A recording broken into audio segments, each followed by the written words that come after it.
How is it that some people just seem to radiate this aura of confidence? Grab your cup of tea and let's dive into it.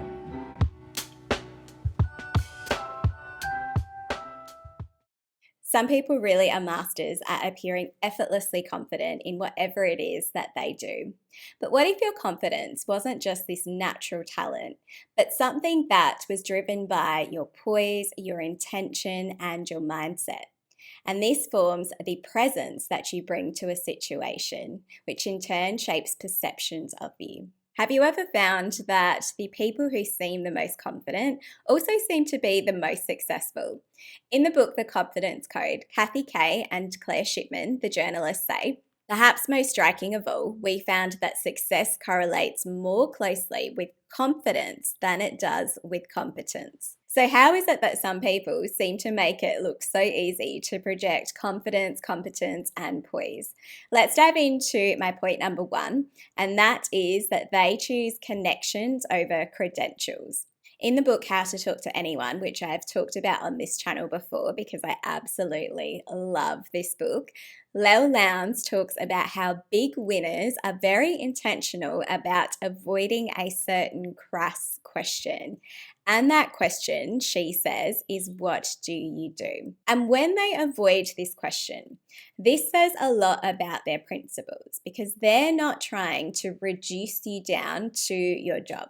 They're not trying to box you into a certain category based purely on what it is that you do for work. They're more interested in establishing a connection with you as a person. They don't care as much about what you do for work. They aren't interested in ruthless networking.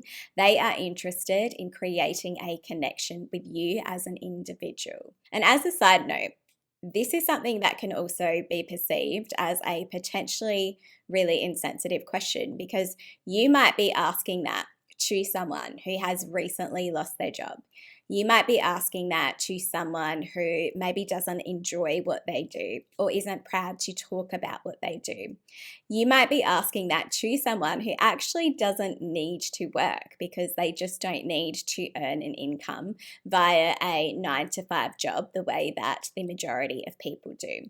Or you might be saying that to someone who is a full-time parent, for example. So by immediately asking this potentially crass question, you are coming off as someone who needs to put people into that box. So instead of asking this crass and potentially insensitive question, if you are interested in learning more about someone, then you may, as a substitute, as Lowndes highlights in the book, ask, how do you spend your time? Now, the next thing that confident people do is that they speak with intention.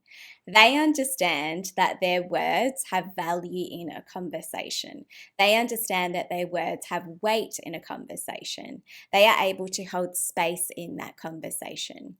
That means that they don't need to rush through their words. They don't need to interrupt others. They don't need to use filler words, and they don't need to fill the silence. What they do instead is that they speak slowly, they speak with intention, they pause, and they control their pitch, their tone, and their pace. And when they do speak, a key priority in their conversations is to ask questions. Now, the power of asking questions is something that really resonated with me the most when I read Brian Tracy's book, The Psychology of Selling, where he highlights that the person who is asking the questions is actually the person who is controlling the conversation. And that is because when we are speaking, we can usually, on average, say about 100 to 150 words per minute. But we can process up to 600 words on average. That means that the person who is speaking is always at a disadvantage compared to the person who is listening. He says, as a rule, the person who asks the questions has control. The individual who is answering the questions is controlled by the person who is asking them. So confidence isn't always about how much you talk about yourself or how much you dominate a conversation. It can also be about the way that you create a conversation and the way that you make others feel around you. But It's not always about what you say. And that brings me to point number 3, and that is to take up space. I've talked about posture recently on this channel before, and that is something to really think about when it comes to how you are projecting confidence. Because confident people take up space. They know how to have a presence with their physical body, they know how to embody confidence without actually invading the space of others as well. And the way that you hold your body plays a really important role in how you communicate. The communication pie, for example, tells us that only 7% of communication is based on the words that you are choosing. 38% is based on your tone, but 55% is based on your non-verbal communication. So, how you hold your body is communicating your confidence for you. And the way that you hold your body can actually affect your performance as well. For example, research has shown that people who slouch have lower self esteem, a poorer mood, and less productivity. So, to create this aura of confidence, sit up straight, take up a little bit more space than what would normally feel comfortable to you, and project confidence through your body language. Number 5 is to embrace the halo effect. Why is it that some people seem confident in whatever it is that they do? There was some research that was done in the 1920s on the military. And it found that the soldiers that were rated highly on a physical attribute, like their physical appearance, for example, but also rated highly on unrelated attributes like their leadership, their loyalty, and their intelligence. So it meant that a positive perception of one attribute can then bias the perceptions that we have about other attributes. Confident people aren't necessarily just good at absolutely everything it is that they do, at everything it is that they touch. But they do seem to have a better awareness of what it is that they are good at. And because they know what their strengths are, this drives our perceptions of their confidence overall. So, to be more confident in yourself, pay attention to what your strengths are. If you play up to these strengths, if you know what you are most confident in, then by default, you're going to start to create this halo effect where the positive perceptions that people have in what you are confident about is going to radiate into the other things that you do as well. Which leads really nicely into point number 5, and that is that confident people have a growth mindset. The idea of a growth versus a fixed mindset is something that was popularized by the work of Carol Dweck, where she compared the people who believe in natural born talent, the people who have a fixed mindset, to the people who have a growth mindset. So, some people, for example, believe that their skills and their talents are fixed no matter what it is that they do. Whereas people with a growth mindset understand that their success is going to be a result of their efforts. They believe that they can shape the results. They believe that skills can be learned. They are lifelong learners who value challenges. They value feedback. They even value setbacks because they see this as an opportunity to grow, and they also see this as being temporary. So maybe confident people aren't naturally the most talented or the most competent, but they are perhaps more willing to approach whatever it is that they do with a growth mindset. My point number 6 is that confident people have a personal sense of style. They are naturally more comfortable in their own skin, and this is reflected in their sense of style. They're not looking to impress other people or to elevate their status.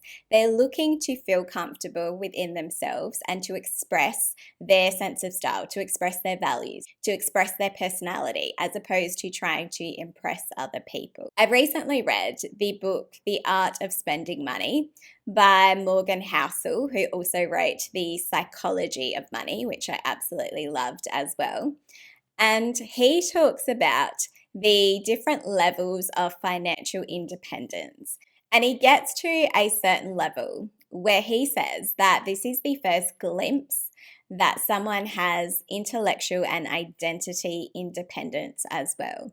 And that is when you are comfortable enough with your socioeconomic status that you don't feel the need to impress other people. So, for example, just think Steve Jobs in his jeans and his t shirt.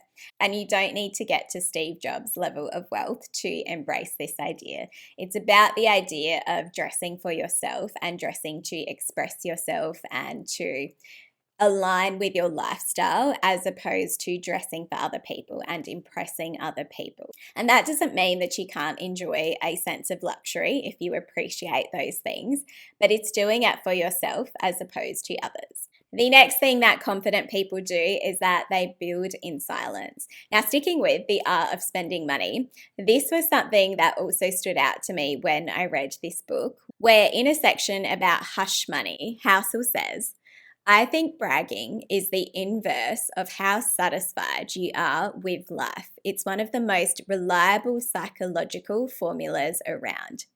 Intuitively, this is something that a lot of us can sense. We can sense when someone is bragging and is overly confident, and it may actually be that things are perhaps not exactly what they seem behind the scenes. Housel also says the more you want people's attention, and the more you try to focus that attention on how smart, rich, and successful you are, the higher the odds that you're trying to fill some sort of emotional hole. So, I personally think that some of the most confident people are prepared to make moves in silence. They don't need the social validation from their friends or their family or their professional network to be able to make moves in whatever it is that they are doing. They do it for themselves and they know that they can succeed without needing the praise from other people. And that brings me to my point number 8, which is that confident people love to see other people succeed. So, just because they don't necessarily want to brag about themselves or they don't need validation for themselves, it doesn't mean that they don't love to see other people succeed, because they have this abundance mindset where they know that there is enough success to go around for everyone. Just because someone else succeeds doesn't mean that there is no more space for them to be able to succeed. So they aren't envious of other people. They want other people to achieve their goals. They want other people to do well.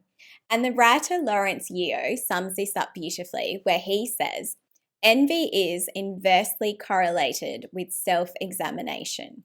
The less you know yourself, the more you look to others to get an idea of your worth. The more you delve into who you are, the less you seek from others, and the disillusion of envy begins. But how do you become more confident on a day-to-day basis? Let's talk about confidence in action. And I feel that there is one technique that helps with this more than anything else, and that is the idea of exposure therapy. And this comes from psychology, and it is the idea of exposing yourself gradually to a stimulus that you fear. So, something that potentially gives you anxiety or makes you feel uncomfortable, because this gradual exposure to that particular thing means that over time you're going to start to become a little bit more confident in that thing. It's like building a muscle. You're exposing yourself to it more and more to be able to overcome any fear that you have related to that. Thanks so much. For more on how to write confidently in your writing, then check out my previous episode on this topic. I'll see you in the next episode.